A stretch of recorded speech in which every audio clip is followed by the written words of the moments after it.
মমিন ভাই ভিডিও করতেছি। লঞ্চে জৈবনকাল শেষ। শত শত লঞ্চ এনে পরিত্যক্ত। ওই যে এই মাথা ওই পারে তো লঞ্চ কাটতাছে। ওই যে মানে পৃথিবী হ্যাঁ যতদিন আছে হ্যাঁ লঞ্চ ততদিন থাকবে, একটা হলেও থাকবো। লঞ্চ থাকবো, এটা যুক্তিসঙ্গত। কিন্তু একটা সময় মনে করেন যে পরিমাণ চাপ ছিল লঞ্চে, মনে করেন যখন আর এই তো ফরিদপুর, মাদারীপুর, চাপ নাই। গোপালগঞ্জ, টেকেরহাট, ভাঙ্গা সব জায়গায় লঞ্চ ছিল। যখন ছোটবেলা 2001-এর লঞ্চ কথা। দেখছেন আপনি? হ্যাঁ হ্যাঁ কাঠের লঞ্চ দেখছি তো, কোনো চুরি নেই। কাঠের লঞ্চ দেখছেন? হ্যাঁ আমি আসলাম কই? আপনার ছিলেন কই মানে?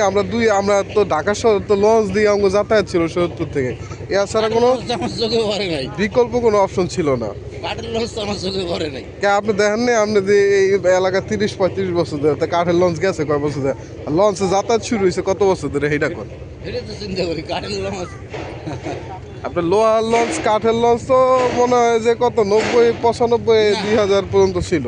না, আরে কাঠের লঞ্চ কোনটা দেখছি আমি? ওই যে ভোলার একটা যে স্টিমার ছিল না, হেইডা দেখছি। দূর ওটা কাঠের নাই কিনি। এটা কাঠের না, উপরে কাঠের ছিল মিয়া, উপরে কাঠের ছিল। এরপর আমাকে ওই যে মাওয়া ঘাটে আপনার যে লঞ্চগুলো চলতো, ছোট ছোট লঞ্চ, কাঠের লঞ্চ আমি পরিপূর্ণ ওই যে ট্রলার দেখছি, কিন্তু পরিপূর্ণ কাঠের লঞ্চ দেখিনি। এটা কোন ঠিক আছে। আর লঞ্চ তো কাঠ দিয়ে বানাইছে কিনা হ্যাঁ তো পরিপূর্ণ জানি, কিন্তু উপরে দোতলা কাঠ দিয়ে বানানো এটা দেখছি। যেরকম এখন মাঝে মাঝে পাওয়া যায় দুই একটা, এটি পাওয়া যায়। অরিজিনাল তলি পর্যন্ত কাঠের বলেছিল, তলি। তলি পর্যন্ত লঞ্চ। হ্যাঁ, বাবা রে বাবা, এত বড় একটা! তখন লঞ্চ মনে হয় ছোট ছিল, ছোট ট্রলারের মতো ছোট হয়তো। ছোট লঞ্চটি চলে না? হ্যাঁ, ওর থেকে একটু বড় ছিল। আমরা নৌকা উঠুম কোন সাইডেতে? বাবা রে বাবা, কত নিচে নামছে!